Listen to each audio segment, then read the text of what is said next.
Most of the time we will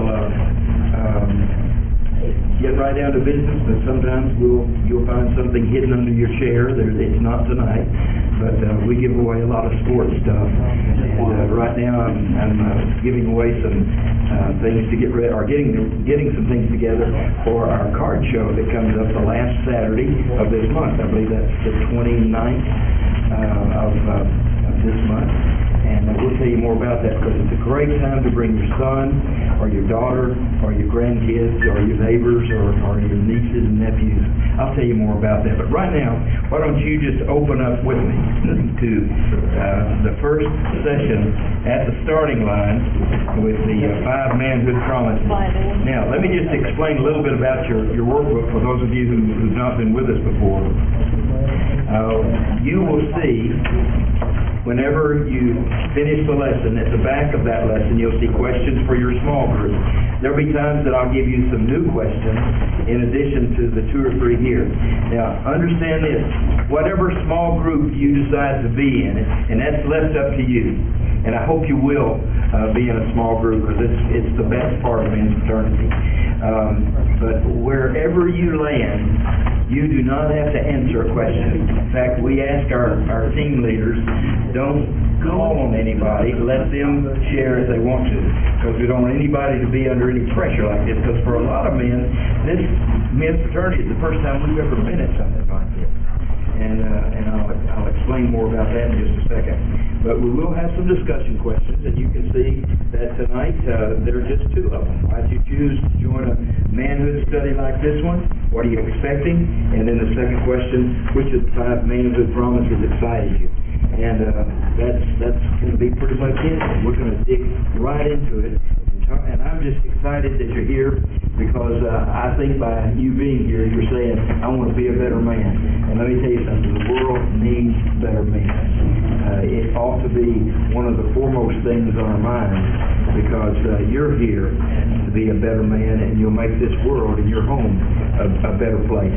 But sometimes you do run into some men that have a problem and need fixing. So let me just read you one that I received a couple of years ago. This is dated January 12, 2006. The last time we did this green book. And it says, regarding Mr. Bill Fenton, multiple complaints. And he's writing to Mrs. Fenton. He said, Dear Mrs. Fenton, over the past 6 months, your husband, Mr. Bill Fenton, that's who it is, has been causing quite a commotion in our store.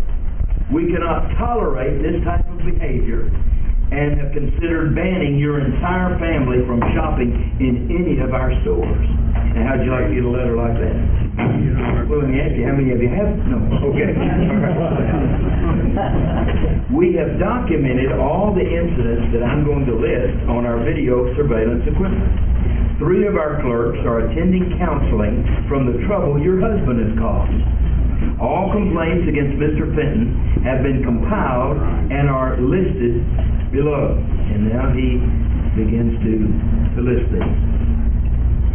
15 things Mr. Bill Fenton has done while his spouse is shopping.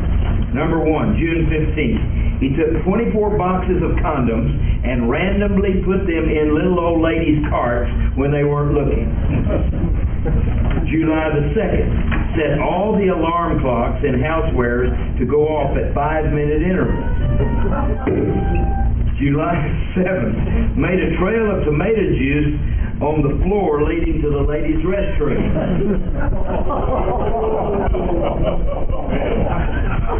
Now, guys, I'm not reading these to give you ideas. July the 19th, walked up to an employee and told her in an official tone, Code 3 in housewares, and watch what happened. August the 4th, went to the service desk and asked to put a bag of M&Ms on layaway. September 14th, Mr. Fenton saw a sign on the floor, wet floor, and he did. September 15th, set up a tent in the camping department and told other shoppers he'd invite them in if they'd bring pillows from the bedding department. We have 9 tents full right now. September 23rd. When a clerk asks if they can help him, he begins to cry and asks, "Why can't you people just leave me alone?" October the 4th.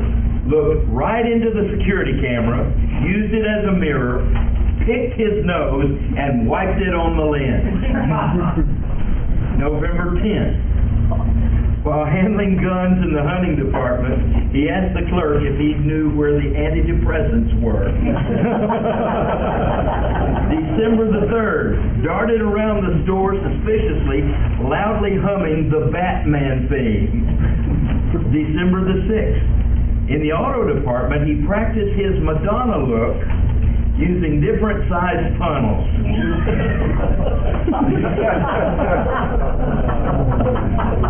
I told you, we are not in church.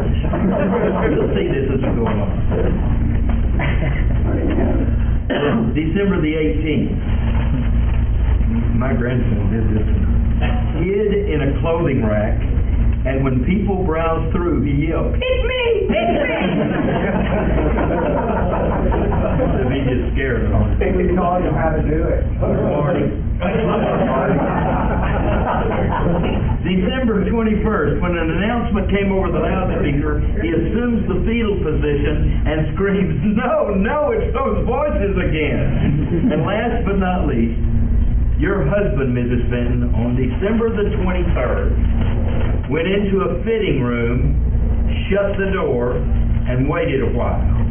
Then yelled very loudly, "There's no toilet paper in here." That's a rough guy, guys. And you know, there's some guys that actually would probably, from people that I know in this room, would probably receive some of those.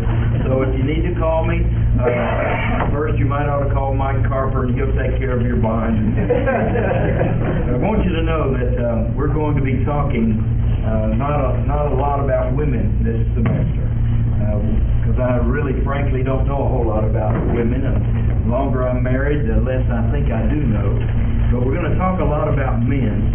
And I was talking to one of our guys who's going to be able to come to men's fraternity for the first time, and I was telling him what we're going to study this year. And one of the things that you're going to find is there are a lot of things about us men that we never talk about. And there are reasons we don't talk about them. Some reasons is we don't know who we can trust. Another reason we don't think that guys feel some of the things that we feel. Another reason is that we're afraid that if we tell them what we're feeling, that not only will they tell somebody else, but they'll think I'm not very much of a man in the first place. So we're going to be talking about some things, and as we go on this journey, and I can promise you, again, I wasn't in here when Lonnie was asking, how many of you guys have been here before to men's fraternity? All right, and so probably 10 or 15 have not been to any of it, and some of you, this is your first time. What do you think, Gene? I thought we left that old problem. I did too. Okay, all right. Never mind. Tell you what, just turn that one down if it does it again. I've got that one off. You got this one on? That second one's off, sir. Which one's off? This one's The off? big one. This one. It's dead. All right, which one was making the noise? Your little one? This one? Yes, sir. Okay. You want the other one back? Yeah, just in case. All right. So as we begin this trip, guys, you're going to need some gear. And most guys I know like gear. You know, if I'm fishing or I'm camping or whatever, I like gear. So write this down in your notebook. There are 3 pieces of gear that you're going to need to make this trip if it's going to be everything that it needs to be. The first thing that you're going to need on this journey is toughness. Now, it was pretty easy to come tonight because we've had a beautiful day and it's still light outside. But in a few weeks, when we go to time change, when you drive in here, it's going to be dark. We are going to need to get some guys down at the door to help you know how to get back up here and to help some of the ladies also who are coming. And this is a good night to bring your wife because she knows that if you have children or grandchildren, we've got the best children ministry in the world, and then we've got Bible studies for ladies that are going on. So it'll be a good time, and then you can go get ice cream or something afterwards. But the first thing you're going to need is the gear of toughness. Because here's what's going to happen to some of us. About the time that it starts hitting close to home, when I start dealing with some of the wounds, you guys have been through this before, you know what happens. We're going to talk about some things that, guys, I didn't even know that I had one of the wounds that we talked about and that I went through the training, and I thought, I don't know if I want to get up and admit I've got that. But you're going to find out some things about yourself that it's going to require some toughness to stick with it. And the other thing in toughness is, here's what's going to happen. I can promise you this. We're going to ask you to come for about 2.5 months of lessons that will cover the first half of the workbook. And about the time you need it the most, your sweet wife is going to say, you look kind of tired today. Why don't you just stay home tonight? And so, guys, you're going to have some toughness that will keep you coming to this. Throughout the United States and around the world, and there are 37 countries now that are having men's fraternity. And they said it's the one consistent thing, no matter where it is in the United States or in other countries, usually toward the end of men's fraternity, when God is ready to just help us start putting it all together, there's a drop-off of about 30 to 40%. So just pray about that. God, help me to be tough and stick with it. Because I can promise you, well, I'll just prove it to you. How many of you have been through all of the book that we're going through now, Men's Fraternity 1, The Quest for Authentic Manhood? Okay, keep your hand up. Raise your other hand if, when I mentioned the wounds, if God really spoke to you in that area. Raise your hand if it is. Here? Okay, so guys, stick with us. How many of you were with us? You can put both hands down now. How many of you were with us in Men's Fraternity 1 when we talked about the definition of manhood? And we took these two men, put them back to back, and out of that came up with the most exciting definition. How many of you went through that with us? All right, how many of you that has stuck with you all these years? Okay, all right. So with that in mind, we're going to need some toughness. The second gear, it's going to require some willingness on your part to be with other men. When I was in seminary back in the 70s, there was a book called The Friendless American Male. And in that book, it talked about the real problem among men, that men don't have, number one, somebody that we will call male cheerleaders, somebody to kind of cheer us on when we do something right. We don't have those very much. We don't have guys that we can just bare our soul to. Our wives have somebody like that. Hopefully it's another woman. But if it's not, we'll talk about that one too. But we also need guys that I call butt kickers. Somebody who's not afraid to say, Dennis, I think you got a bad attitude about that. And over the 7 years that we've been having men's fraternity, I've got some guys who aren't afraid to say that to me.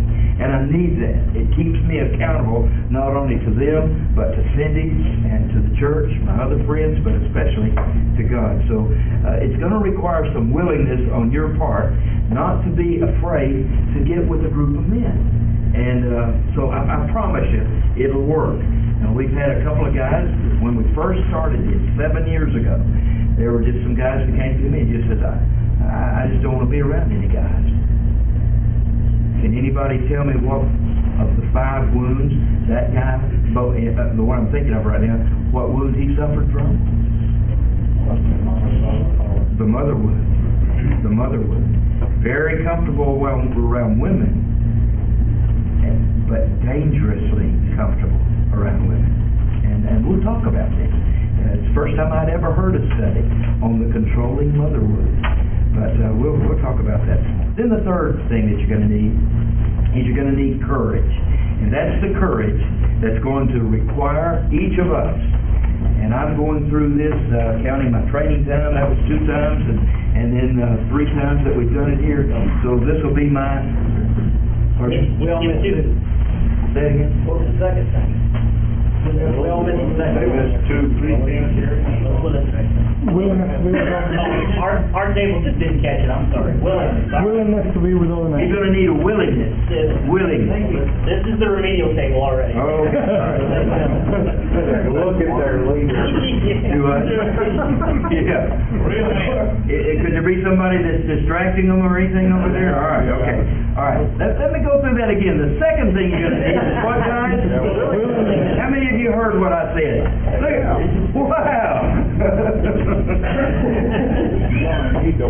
I really feel the fraternity, thanks, guys. All right.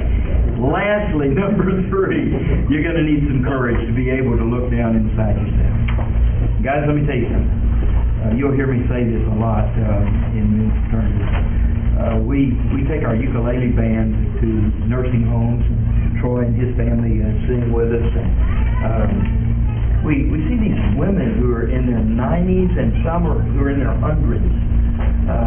We see ladies who are 95, 100 years old. They don't need glasses anymore because they had cataracts removed, and they don't need hearing aids. Hearing is great.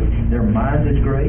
But you'll see a few men in those nursing homes or assisted living centers, and they'll be 70. And they're sitting back in a wheelchair and just dying right in front of you.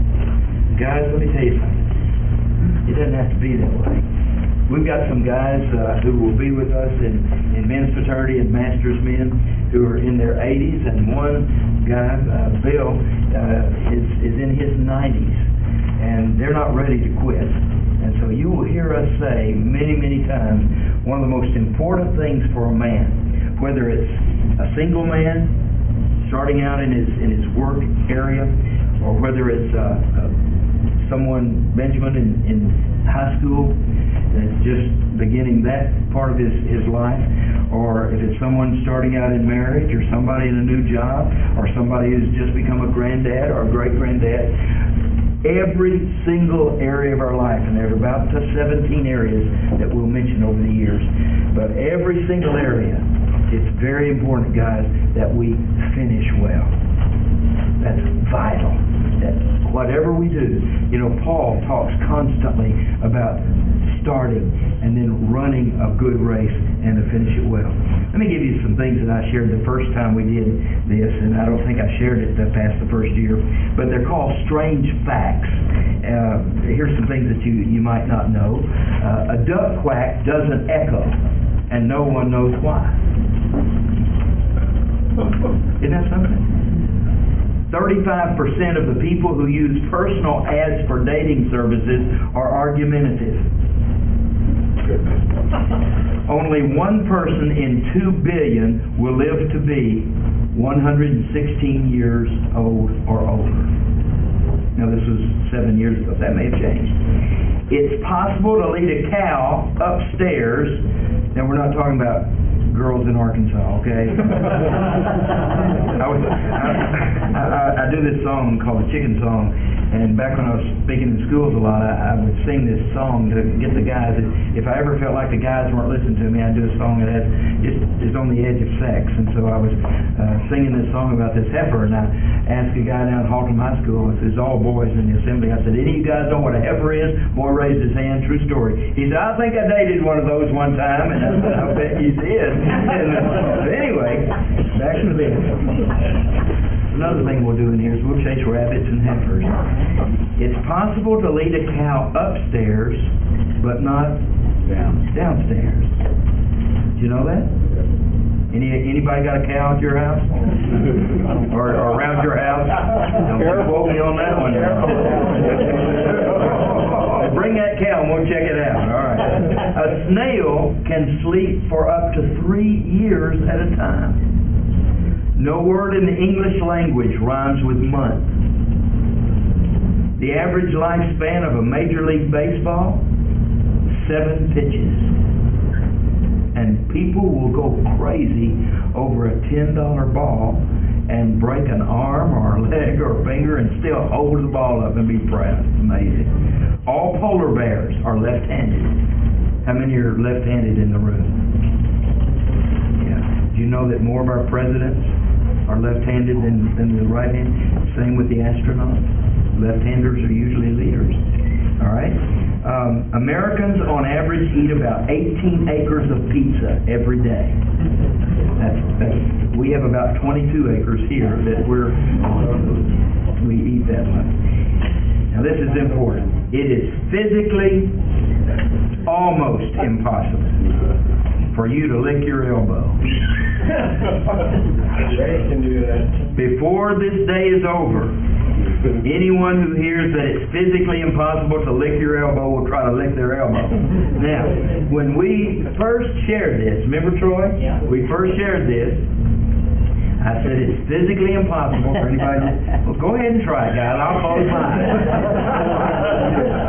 To lick your elbow. And Troy shared with us that he knew somebody who could do it. Who was it? I knew a 7-year-old boy who could lick his elbow. And how old is he now? 14. Wonder if he can do it.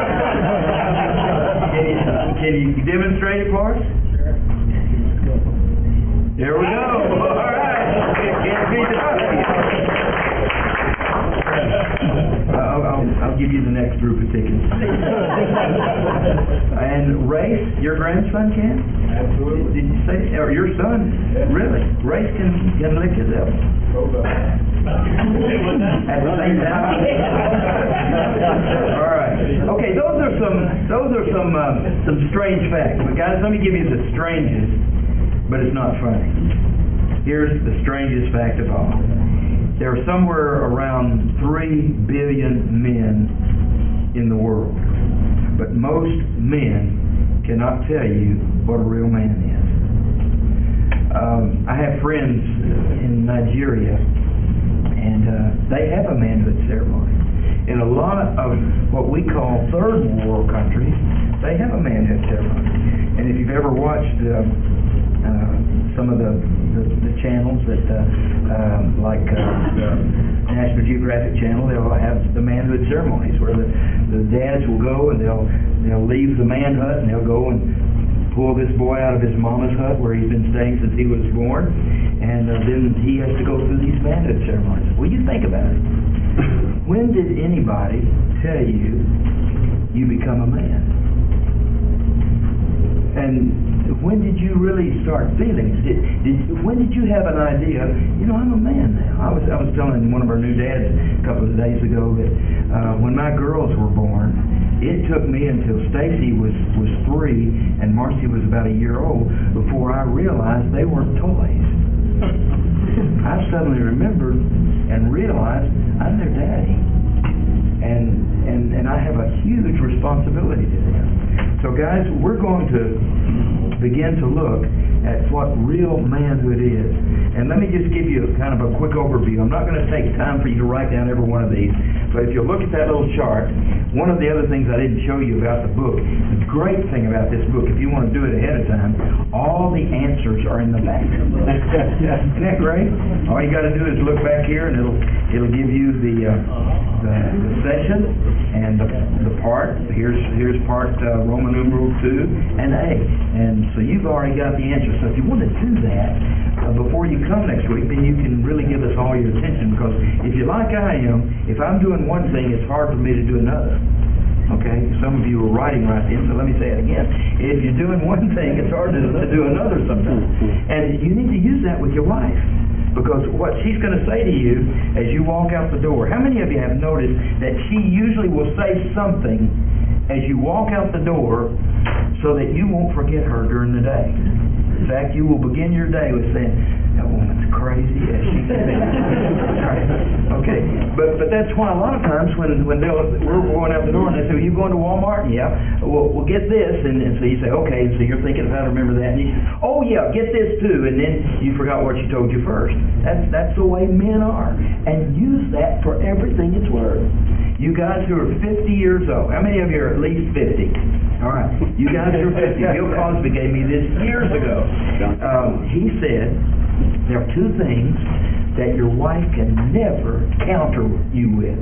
Number 1, I didn't hear you. Okay? That works. And the other thing is, I don't remember. Now guys, use those. Hang on to them. We're going to give you little tidbits along the way. One of the best tidbits I'm going to give you is what to say when she's complaining. Because if you're not careful, being a real man, you're going to think like I did when I got married, and by the time I got married, I had a master's degree in clinical psychology, and I was just sure I knew everything, and so when she would complain, I would tell her how to fix it. If she was mad at somebody at her work, I would tell her what to do. And guess who she was mad at in the next 10 seconds? You, me. So we're going to tell you during this semester what to do when your wife complains. Can anybody just give me an audio answer to what you do? All right, okay. There you go. I told you, you're going to learn a whole lot. But let me real quickly, in about 5 minutes, give you an overview because you need to see how Men's Fraternity 1, Men's Fraternity 2, and Men's Fraternity 3 fit all together. So let's go ahead, Gene, put those up there. And here they are. First of all, the names of these 3 studies that were developed in a church that my brother Dan helped start, Fellowship Bible Church in Little Rock, Arkansas. There's, first of all, there's Men's Fraternity 1, which is called the Quest. Go ahead. Thank you. Go ahead, Gene, put these up there. Yeah. The Quest for Authentic Manhood. And it is a quest. We're going to be looking together, and hopefully you'll stay with us throughout it all to see what real manhood is from the perspective of God. Number 2, the second year that we've just finished, is a man at work and at home. And guys, we're going to talk about some stuff that I'd never heard mentioned in church. First of all, about work and what God thinks about work. But we're going to talk a whole lot about sex. Not at work, but at home, all right? So we're going to talk about that. And how many of you have been through our sex talks? Did we tell some truths and stuff? Okay. All right. You remember the Chinese thing? No. All right. Okay. And then number 3. We'll come back to that. Number 3. Okay. All right. Number 3, the great adventure. And that's how to build your life with destiny. All right.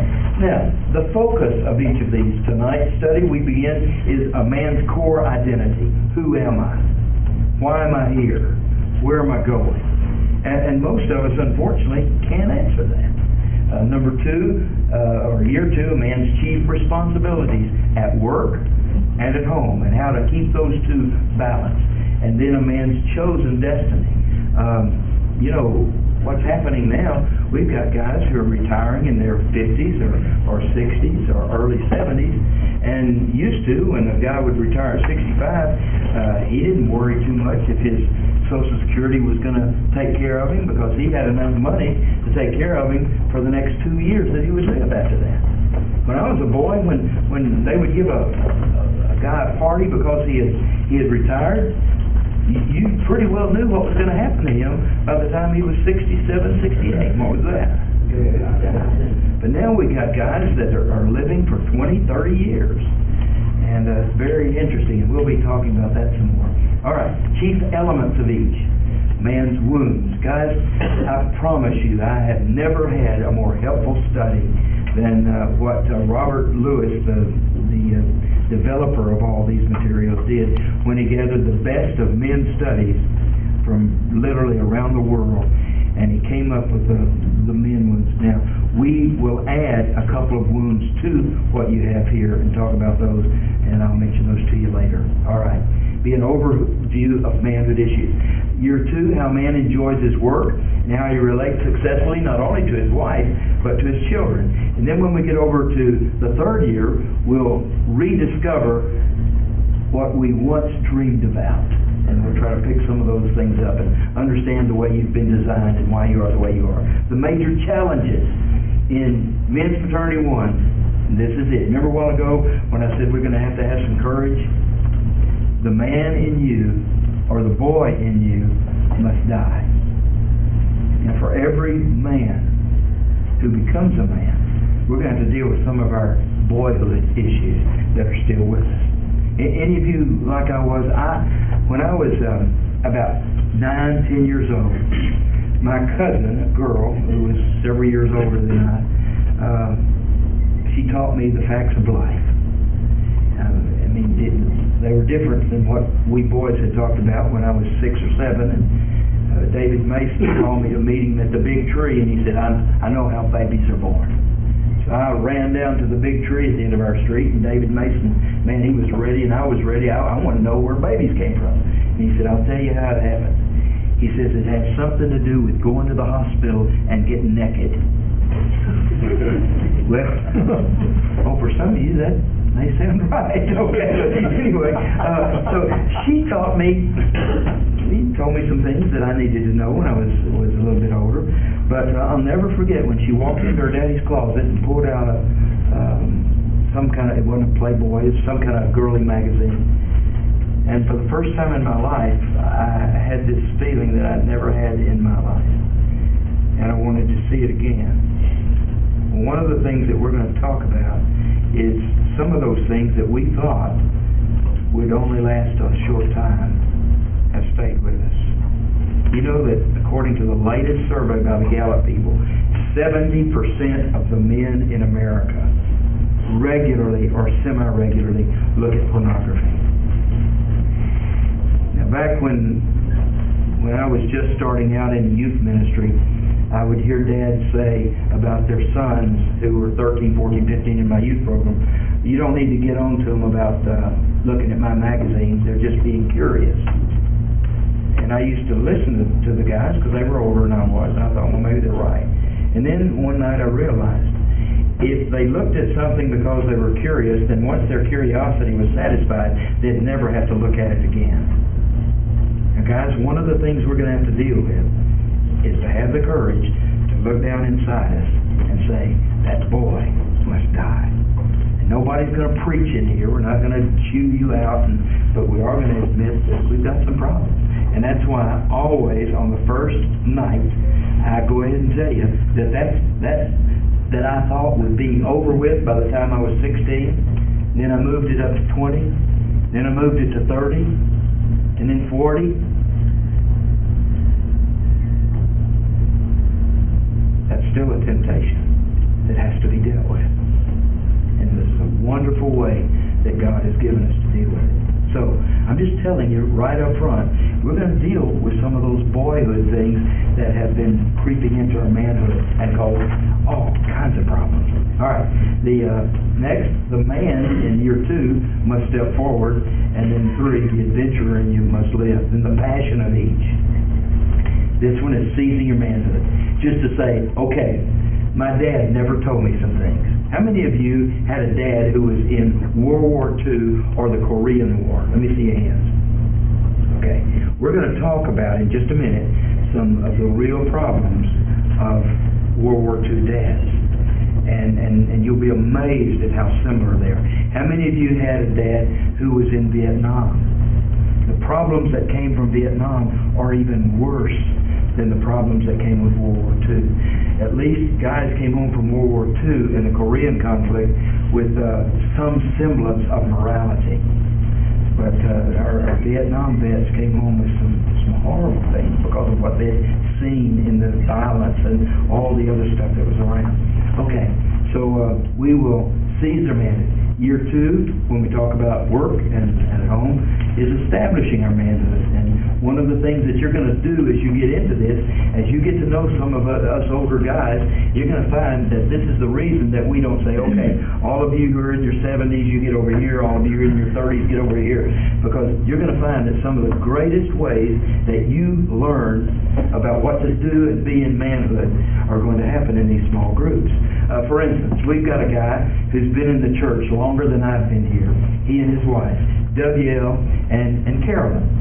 And W.L. and Carolyn, for years and years and years, I never heard W.L. say anything but, hey, how you doing? And you'd say to Carolyn, y'all doing all right? Yeah. Real quiet people. Let me tell you something. W.L. joined men's fraternity a couple of years ago. And I know that one of them's right here. There's not a better man around, is there, Keith? And there are guys in our church that just love these guys. So as you establish your manhood, it's always good that you've got some guys to look at and say, that's what I want to be like when I grow up. All right? Then the last year is maximizing, getting the most out of your manhood. So that's kind of an overview of what these 3 years of men's fraternity are all about. So I just hope that you'll stay with us. Now, there's some basic pre-assumptions that we're going to, presumptions, but really they're more assuming things that we should have already assumed. But I want you to look at some presuppositions on this journey that we're going to take. And here they are. Number one, manhood is in a state of confusion. A state of confusion. Why do you think 15 years ago that men sometimes would spend thousands of dollars to go out into the deep, dark woods of the Northwest, and they would dress up like Indians, and they would beat drums and make tomahawks and do all this thing? Or why do you think when the fellow said, we're going to have a 1,000,000-man march, that they all gathered and took off to Washington, spent millions of dollars getting to do that? Well, why do you think a few years ago when a lot of us were going each year to a Promise Keepers rally, that you'd get as many as 60,000 men gathered at Old Texas Stadium? You know why? Because men are looking to get out of confusion. Because there's some confusion. Well, what is a man? And what would we do if we got a bunch of men together? This is something I wrote down during my training time with men's fraternity. Robert Lewis was talking about this Princeton University researcher, and here's what he said. He said, Robert, today's young men, particularly those 25 or younger in the United States, are nearing a state of masculine meltdown. They have no clear identity as to their masculinity or what it means to be a man. They're drifting, and underneath the surface is confusion. And there are some reasons for this confusion. All right? Let me tell you 3 things that they discovered as they began to set up men's fraternity. They found, first of all, in a lot of guys, there was confusion because of disappointment. Things that they had done when they were teenagers, or things that they did in their young adult years, or early marriages, or an early pregnancy. All of those things that guys are disappointed about but can't talk about it.